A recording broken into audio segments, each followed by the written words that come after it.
Takkanlah aku nak hantar sampai Melaka. Berapa dia bayar ni kalau sampai Melaka? Masalahnya kalau pin dekat Lakin. Hai. Hello? Shopee. Bang, abang ada order makan ni? Daripada mana abang? Pada Merlimau bang. Melaka? Tapi dia tulis dekat situ je. Alamat paling dekat. Oh, sebab ni KFC dekat Lakin Johor bang.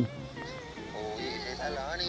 Cancel kan? Boleh, tapi abang kena try check customer service and saya pun kena check customer service. Jadi apa-apa saya update dengan abang.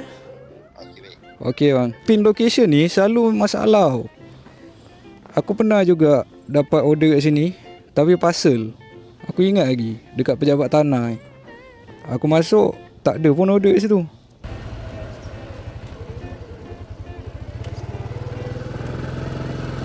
Aku kena tekan kat pelanggan aku baru tahu dok. Nak kena tunggu lagi. A few moments later. Oh, baru set cancel. Aduh, buang masa dok. Lepas ni kalau nak order apa-apa, tengok ada pin tu betul-betul. Tak masuk akal dok. Dapat order daripada Melaka